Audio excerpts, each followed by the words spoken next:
नमस्कार। डीडी बिहार के कार्यक्रम न्यू इंडिया में आपका बहुत बहुत स्वागत है। इस कार्यक्रम में हम चर्चा करते हैं केंद्र सरकार द्वारा चलाई जा रही महत्वपूर्ण योजनाओं के बारे में, और आज भी हम इस कार्यक्रम में एक ऐसे ही अत्यंत महत्वपूर्ण योजना के बारे में चर्चा करेंगे। आज का हमारा विषय है मिशन शक्ति योजना। तो मिशन शक्ति योजना की जरूरत क्यों पड़ी, इसकी आवश्यकता क्या है, कौन कौन से लोग हैं जो मिशन शक्ति योजना का लाभ उठा सकते हैं, लाभ लेने की पूरी प्रक्रिया क्या है, कैसे इसका लाभ लिया जा सकता है, इसकी उम्र सीमा क्या है, इन तमाम पहलुओं पर हम विस्तार से चर्चा करेंगे आज के इस खास कार्यक्रम में। लेकिन सबसे पहले हम कार्यक्रम को शुरू करें, हम अपने विशेषज्ञ अतिथियों को जिन्हें हमने आमंत्रित किया है इस कार्यक्रम में चर्चा के लिए, उनका परिचय करवा देते हैं। मेरी ठीक दाहिनी ओर मौजूद है उमाशंकर यादव जी। उमाशंकर यादव जी निदेशक हैं यूएस फाउंडेशन का। उमाशंकर यादव जी बहुत बहुत स्वागत है आपका। और उमाशंकर यादव जी के ठीक बगल में मौजूद है निशा सिन्हा जी। निशा सिन्हा जी कानूनी सलाहकार हैं और इस योजना से जुड़े हुए सलाह ग्रामीण इलाकों में दिया करती हैं। आप दोनों का बहुत बहुत स्वागत है।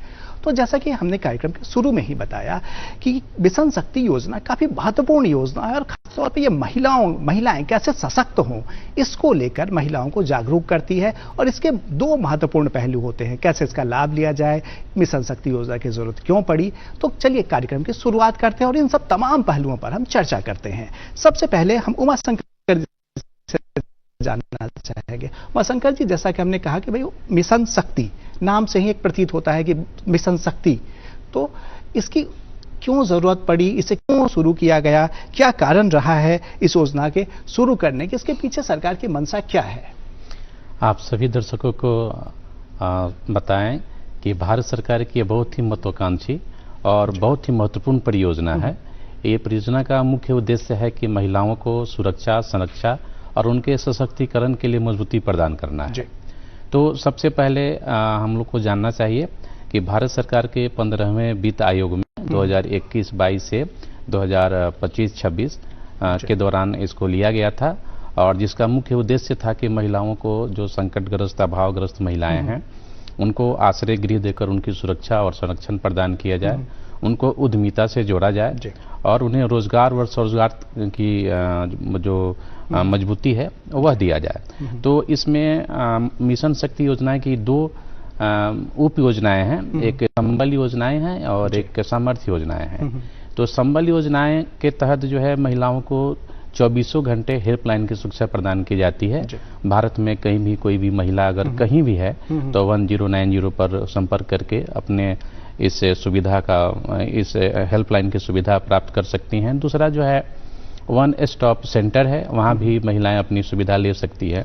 और तीसरा जो है बेटी पढ़ाओ और बेटी बचाओ, यह भारत सरकार की सबसे महत्वपूर्ण योजनाओं में से एक है, जिसे हम मिशन शक्ति के तहत मान सकते हैं। माननीय प्रधानमंत्री जी ने 22 जनवरी 2015 को इस योजना की शुभारंभ की थी और इसका सबसे व्यापक असर हम लोग को भारत में भी देखने को मिल रहा है। सबसे पहला जो असर हम लोग को देखने को मिल रहा है उसका है कि भ्रूण हत्याओं में कमी आई है। दूसरा, जो बेटियों के लिए और महिलाओं के प्रति जो हमारी धारणा थी वह बदल गई है। जहां बेटियों को हम चार दीवारी के अंदर सीमित रखते थे, रसोई घर के अंदर सीमित रखते थे, अब वह बेटियां विद्यालय जाने लगी हैं, सबल बनने लगी हैं, अपने सपनों के साथ उड़ान भरने लगी हैं। जब हम फिल्मों में, किताबों में या कविताओं में बेटियों को असहाय या जो है निर्बल देखा करते थे, और इसके बाद से जब बेटी पढ़ाओ बेटी बचाओ की जब देखने के बाद जो हमारी धारणा बनी, तो हमारे फिल्मों में भी जो है दंगल जैसी फिल्में आने लगी, चक दे इंडिया जैसी फिल्में आने लगी। तो कहीं ना कहीं महिलाएं जो हैं उस योजना का लाभ उठाकर काफी सशक्त हो रही हैं। जी। तो दो आयाम इसके महत्वपूर्ण हैं। निशा जी, हम जानना ये चाहेंगे आपसे कि दो आयाम की बात यहाँ पर हुई कि भाई दो आयाम इसके हैं कि भाई महिलाओं को सुरक्षित भी बनाया जाए। आप लगातार कानूनी जागरूकता फैलाती रही हैं, तो महिलाओं को सुरक्षित बनाने के किस तरह के प्रावधान हैं इस योजना में? देखिए, सबसे पहले तो मैं यही बताना चाहूंगी कि जो हमारी कानूनी जो प्रक्रिया है उनको जागरूक करना है। बहुत सारे ग्रामीण एरिया, शहर में तो हम शहरी क्षेत्रों में तो फिर भी लोगों को कानून के बारे में जानकारी है, बट ग्रामीण क्षेत्रों में अभी बहुत लोग पिछड़े हैं वो इनको कानून की कहाँ क्या प्राविधान है, क्या सुरक्षा, महिला की सुरक्षा, हमारी बच्चियों की सुरक्षा के लिए हमें क्या क्या कानूनी सुरक्षा देनी चाहिए, इसके बारे में हमें पहले तो उनको जागरूक करना है ताकि वो जान सके अपनी सुरक्षा के लिए कि हमको अपनी, अगर हमारे साथ किसी तरह की कोई घटना दुर्घटना हो रही है, हमारी किसी तरह से कोई मानहानि हो रही है, तो हम कहाँ जाकर के और किस तरह से कानूनी सुरक्षा लें। तो सबसे पहले मुझे इसके बारे में उनको ये जागरूक करना, ये हमारा दायित्व बनता है ताकि वो अपनी सुरक्षा के लिए इस पर पहल कर सकें। चलिए, तो मिशन शक्ति योजना के तहत महत्वपूर्ण बात यह है कि लोगों को जागरूक करना, कि कैसे लोग जागरूक हों, महिलाओं जागरूक हों, और वो जो तमाम सेंटर्स बनाए गए हैं, जो कानूनी प्रावधान बनाए गए हैं, उनका उपयोग कर सके। जो कॉल सेंटर्स है उनमें वो अगर कोई किसी तरह की उन पे कोई मामला अगर बनता है तो वो शिकायत कर सके और तुरंत जो हेल्पलाइन नंबर है वहां पर भी वो उसे दर्ज करा सके। तो जागरूकता कैसे महिलाओं में आए, ये काफी महत्वपूर्ण पहलू है। लेकिन इसके साथ साथ एक और महत्वपूर्ण एक पहलू जो है, वो महत्वपूर्ण पहलू ये है कि किस तरह से स्वावलंबन भी, महिलाओं को स्वावलंबी भी बनाया जाए। तो दो पक्ष की जैसे चर्चा हुई, तो उमाशंकर जी, हम आपसे ये जानना चाहते हैं कि दूसरा जो पक्ष एक है कि भाई इन्होंने बात की कि महिलाओं को कैसे सुरक्षित किया जाए, लेकिन महिलाओं को सुरक्षा के साथ साथ कैसे आर्थिक रूप से भी सबल बनाया जाए, आर्थिक रूप से सक्षम बनाया जाए, इसके लिए किस तरह से महिलाओं को आत्मनिर्भर बनाने की प्रक्रिया जो है वो इस मिशन के तहत काम करती है, कैसे चलती है, थोड़ा विस्तार से बताएं। जी, मिशन शक्ति योजना के तहत जो सबसे मुख्य बातें हैं और जिस पे सरकार की सबसे ज्यादा जोर रही है, वह जोर रही है उद्यमिता की तरफ ले जाने के लिए। तो मिशन शक्ति के तहत महिलाओं को भारत सरकार के स्किल इंडिया कार्यक्रम से बहुत अनेकों मतलब प्रशिक्षण कार्यक्रम चलाए जा रहे हैं, जिसमें हम आपको बताते चलें कि स्वास्थ्य के क्षेत्र में महिलाओं को लगातार प्रशिक्षण देकर और उनको रोजगार से जोड़ा जा रहा है। तो स्किल इंडिया के तहत जो योजना है, सबसे पहली योजना हम बता रहे हैं प्रधानमंत्री कौशल विकास योजना के तहत स्वास्थ्य क्षेत्र में काफी योजना है और भारत सरकार को मतलब इससे काफी लोगों को फायदा हुआ, महिलाओं को काफी लाभ पहुंचा है। महिलाओं के लिए जो विशेष इसमें कोर्स के प्रशिक्षण दिए जाते हैं, जनरल ड्यूटी असिस्टेंट है, इमरजेंसी मेडिकल टेक्निक है या मेडिकल लैब टेक्नीशियन है, ये तमाम तरह के कोर्सों में प्रशिक्षित कर और सरकार उन्हें रोजगार स्वरोजगार प्रदान कर रही है। दूसरा, इनके लिए आवासीय योजना है जिसे हम दीनदयाल उपाध्याय ग्रामीण कौशल विकास योजना के तहत इन्हें प्रशिक्षित करते हैं और प्रशिक्षित देकर उन्हें मल्टीनेशनल कंपनियों में रोजगार और स्वरोजगार मुहैया कराते हैं। इसके बाद बहुत सारी योजनाएं सरकार की चल रही है जिसमें हम महिलाओं को प्रशिक्षित करते हैं। अभी NSDC national skill development corporation के तहत ग्रेटर नोएडा में आपको इंटरनेशनल एकेडमी खोला गया है। जहां से महिलाओं को प्रशिक्षित कर उन्हें विदेशों में, जापान जैसे देश में, ऑस्ट्रेलिया जैसे देशों में प्रशिक्षित कर उन्हें रोजगार मुहैया करा रही हैं। तो यह भारत सरकार का एक बहुत ही अच्छा पहल है और मिशन शक्ति योजना के तहत महिलाओं को प्रशिक्षित करके हम लोग सबसे पहले अगर वह स्वरोजगार करना चाहती है तो उन्हें बैंकों से ऋण उपलब्ध कराया जाता है। इसके बाद उनके द्वारा स्वयं सहायता समूह का गठन किया जाता है, इसका प्रचार प्रसार भी किया जाता है। तो आज महिलाएं जो है इस मिशन से जुड़कर लाभ ले रही हैं, रोजगार की तरफ जा रही हैं, स्वरोजगार की तरफ जा रही हैं और प्रशिक्षण भी स्किल इंडिया और NSDC की तरफ से लगातार दिए जा रहे हैं। डिजिटल साक्षरता मिशन के तहत भी महिलाओं को प्रशिक्षित किया गया है और उनको इसका बहुत लाभ मिला है। चलिए, तो महिलाएं कहीं ना कहीं मजबूती से अपने पैरों पे खड़ी हो रही है मिशन शक्ति के तहत और कई तरह के कोर्स, जो कई तरह से केंद्र सरकार अलग अलग कोर्सेज चलाती है, तो उन सारे कोर्सों को इसमें समाहित किया गया है कि आप उसका प्रशिक्षण लें और अपने पांव पे खड़ा हो, स्वरोजगार कर सकते हैं, आप नौकरियों में आपको अवसर मिल सकता है। तो महिलाएं संबल के साथ साथ मजबूत भी हो रही हैं और अपने पांव पे खड़ी हो रही हैं। सर जी, हम आपसे जानना चाहेंगे कि कानून की बात हम लोगों ने की, तो किस तरह से, अगर आपने कहा कि भाई जागरूकता बहुत जरूरी है, यह हम मानते हैं कि जागरूकता बहुत जरूरी है, लेकिन अचानक अगर किसी महिला पे घरेलू हिंसा की बात हम करते हैं, घरेलू हिंसा के आंकड़े काफी चौंकाने वाले होते हैं, तो घरेलू हिंसा जैसी स्थिति अगर महिलाओं की बनती है तो मिशन शक्ति योजना के तहत किस तरह से जाएं, वो कहां शिकायत कर सकती हैं? जैसा कि आपने अभी कहा कि घरेलू हिंसा वाकई हमारे यहाँ अभी घरेलू हिंसा जो है वो बहुत ज्यादा बढ़ गई हैं। महिलाएं असुरक्षित अपने घर पे भी हैं, घर से बाहर तो असुरक्षित हैं ही, बट घर पे ही हैं।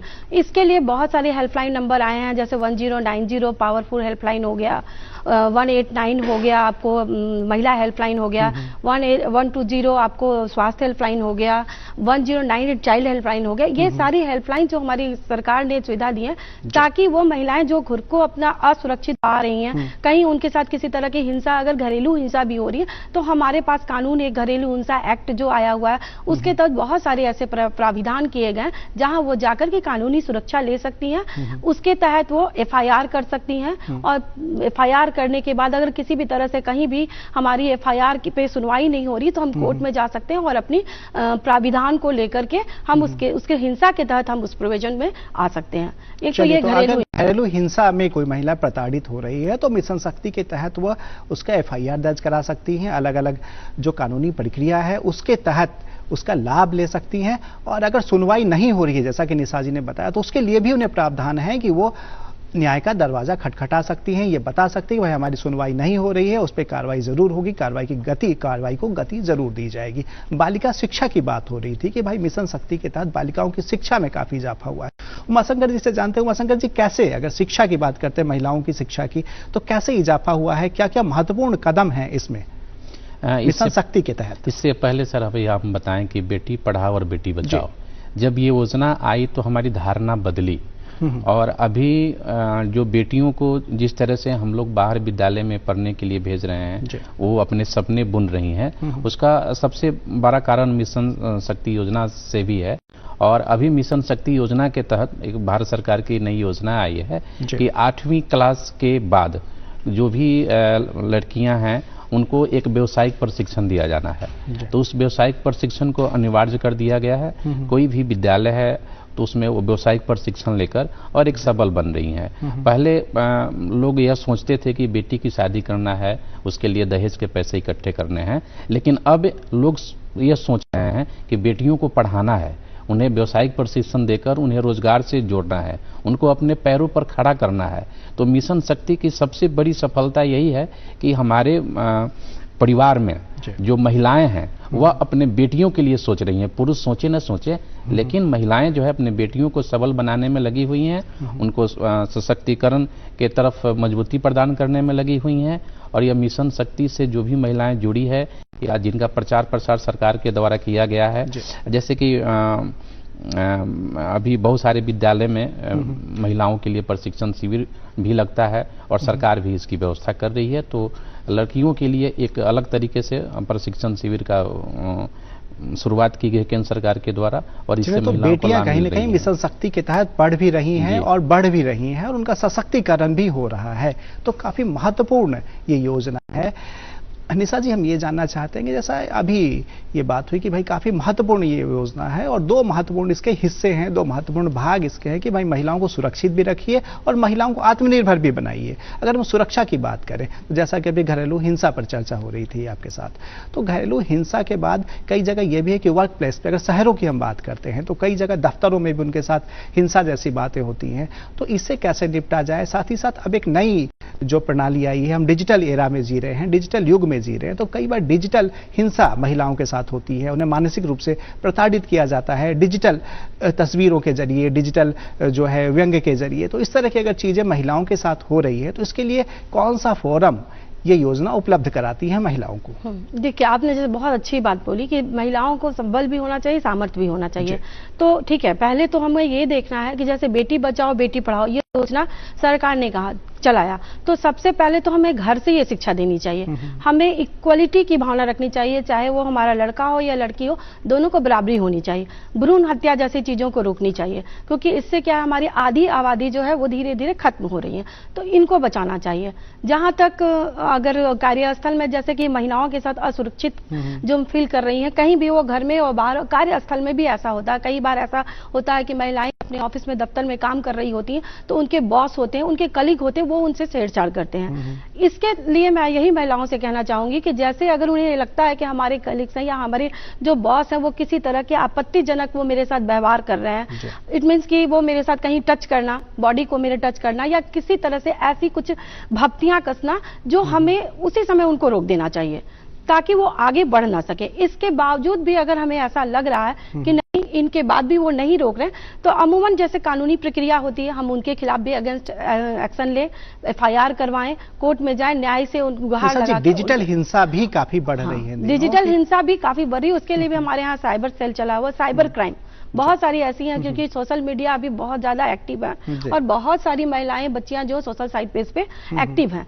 तो वहां पे अक्सर ऐसा होता है कि उनके साथ उनके पास बहुत भद्दे भद्दे कमेंट्स आते हैं, बहुत ऐसी चीजें आती हैं। तो उनको रोकने के लिए पहले तो हम हर प्रोफाइल को चेक करें। अगर किसी ने हमें फ्रेंड रिक्वेस्ट भेजा है तो हमें ये देखना है कि उनका प्रोफाइल क्या है, क्या वो उस लाइक है या नहीं। अगर मुझे लगता है कि नहीं वो मेरे साथ कुछ अभद्रतापूर्ण व्यवहार करें तो मुझे उसी वक्त उस प्रोफाइल को ब्लॉक कर देना चाहिए। चलिए, तो अगर डिजिटल हिंसा किसी महिला के साथ हो रही है, अगर डिजिटली रूप से उन्हें प्रताड़ित किया जा रहा, तंग किया जा रहा, तो उसके लिए भी साइबर क्राइम के तहत वो मामला दर्ज करा सकती हैं और उन पे कार्रवाई की जाएगी। उमाशंकर जी, ये जानना चाहेंगे कि जिस तरह की ये पूरी प्रक्रिया, अगर मिशन शक्ति की हम बात कर ले, तो पात्रता कैसे है, और अगर महिलाएं सशक्तिकरण की ओर बढ़ना चाहती हैं, स्वरोजगार की ओर बढ़ना चाहती हैं, तो उसके लिए क्या कोई उम्र सीमा निर्धारित है, क्या उम्र सीमा है, और पूरी प्रक्रिया किस तरह से होती है जो स्वावलंबन की ओर अगर महिलाएं बढ़ना चाहें इस योजना के तहत? तो जी, मिशन शक्ति योजना के तहत कोई भी स्त्री जो है इसमें इसका सुविधा प्राप्त कर सकती हैं।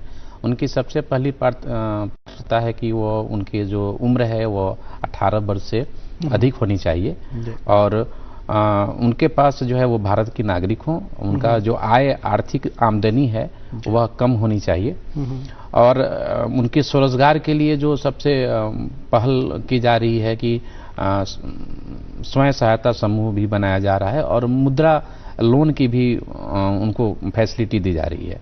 और मुद्रा लोन में सबसे फैसिलिटी उनका ब्याज दर बहुत कम लगता है, तो महिलाएं इससे ज्यादा लाभ ले रही हैं।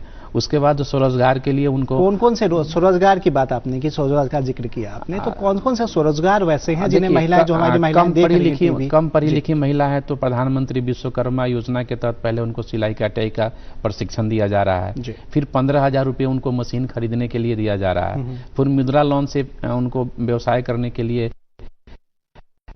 लोन दिया जा रहा है।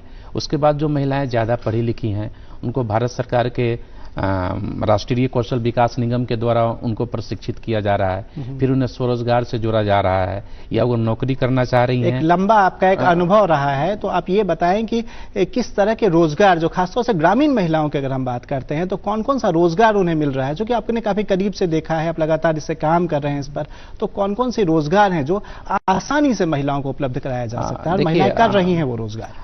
जो पढ़ी लिखी महिला है तो स्वास्थ्य के क्षेत्र में ज्यादा काम कर रही हैं, जो कि स्वास्थ्य के क्षेत्र में उनको बहुत जल्दी रोजगार मिल जाता है, बहुत जल्दी नौकरी मिल जाता है। क्षेत्र की बात करें तो क्या नर्सिंग या नर्सिंग में उनको मिल जाता है, हॉस्पिटल्स में उनको जॉब मिल जाते हैं जहां वो मेडिकल लैब टेक्नीशियन का कोर्स कर लेती हैं, इमरजेंसी मेडिकल टेक्निक कर लेती हैं या जीडीए का प्रशिक्षण उनको मिल जाता है।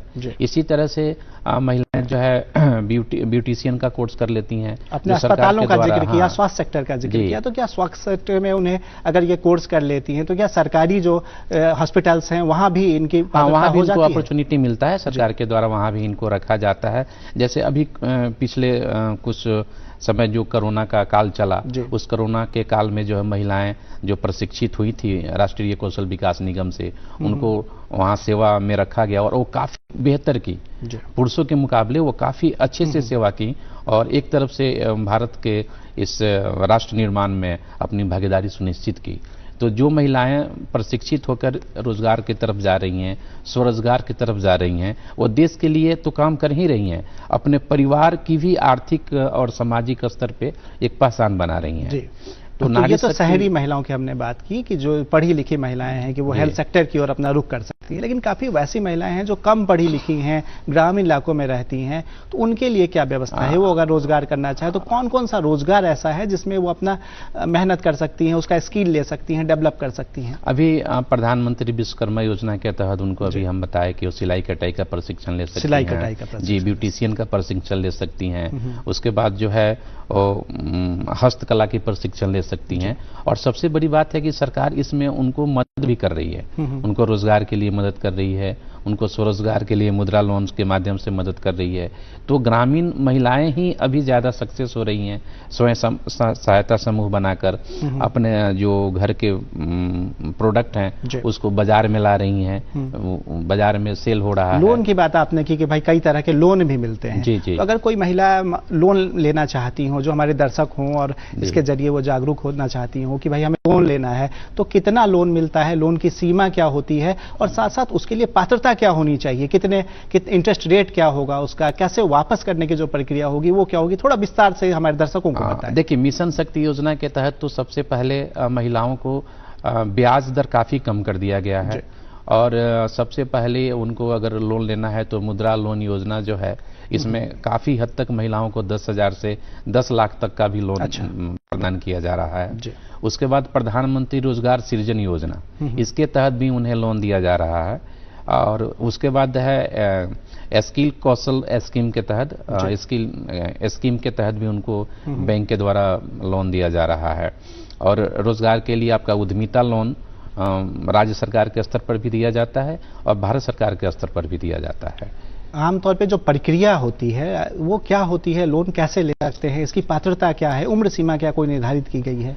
देखिए, उसमें है कि आप क्या करना चाह रही हैं। सबसे पहले तो निश्चय है कि आप ट्रेंड है, अनट्रेंड है, रोजगार करने में कौन से रोजगार आप करना चाह रही हैं, तो इससे संबंधित अपने सभी कागजात लेकर और आपको बैंक मैनेजर से बात करनी होती है। वहाँ का जो नियम है, जो शर्तें हैं, उसको फुलफिल करना होता है। बहुत आसानी से आपको यह लोन प्राप्त हो जाता है। लोन प्राप्त करने के लिए जो समय लगता है, अगर कोई महिला रोजगार करना चाहती है तो कितने समय पूर्व वो इसकी प्रक्रिया करे, कितना समय अमूमन लग जाता है? अगर आप सभी नियम शर्तों को पूरा करें तो मतलब 15 दिन के अंदर आपको मुद्रा लोन प्राप्त हो जाते हैं जी। और सरकार का यह निर्देश भी है कि मुद्रा लोन के लिए आपको बहुत से कागजात की जरूरत नहीं है, बहुत से फॉर्मेलिटीज की आवश्यकता नहीं है।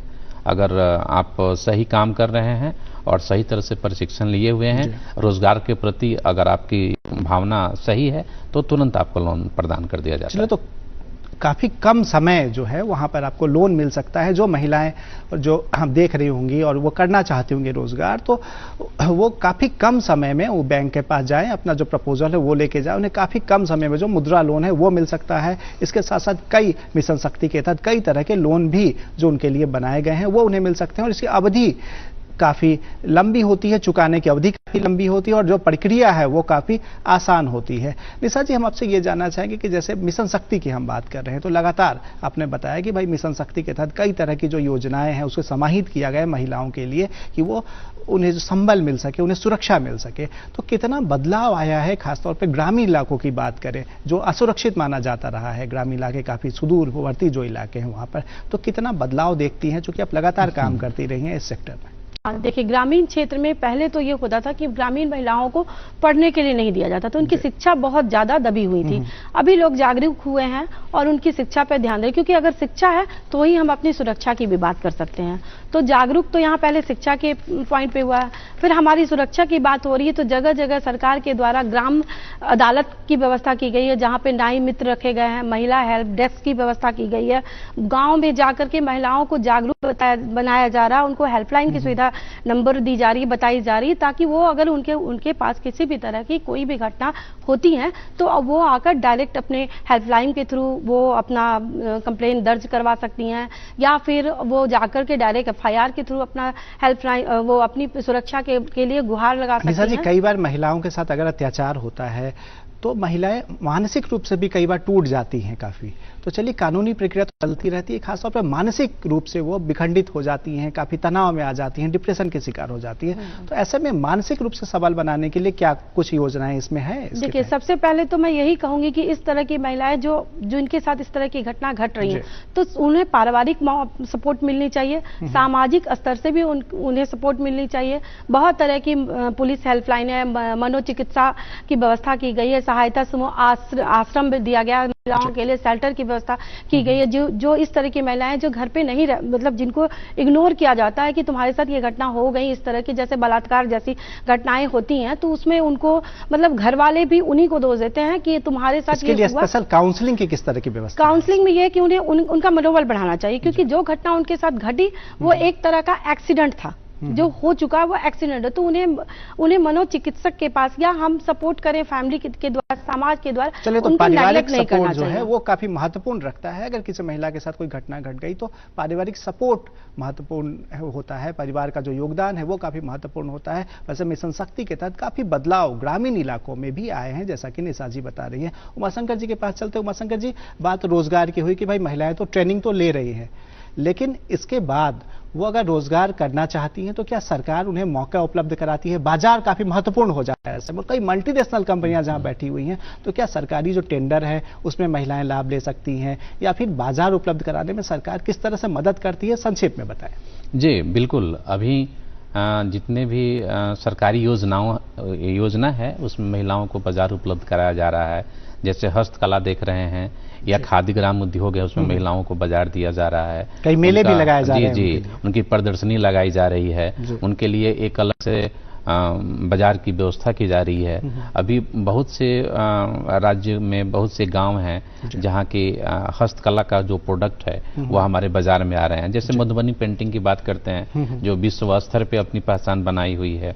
इसी तरह से कुछ आपके कपड़े पर ऊपर जो पेंटिंग हो रहा है, आपका जो मखमली चादर है वो बनाई जा रही है, बेडशीट बनाई जा रही है। तो इसके लिए महिलाओं को बाजार उपलब्ध कराया जा रहा है और इसमें महिलाएं काफी बढ़ चढ़ के हिस्सा भी ले रही हैं। चलिए, तो कहीं ना कहीं महिलाओं को सिर्फ सबल बनाने के लिए जो ट्रेनिंग है वो दी जा रही है, महिलाओं को उन्हें सुरक्षा दी जा रही है, और इसके साथ साथ जो है बाजार भी महिलाओं को उपलब्ध कराया जा रहा है। आप दोनों हमारे कार्यक्रम में आए, काफी महत्वपूर्ण समय आपने दिया और कई महत्वपूर्ण जानकारी आपने दी इस योजना के बारे में। आप दोनों का बहुत बहुत शुक्रिया, बहुत बहुत आभार।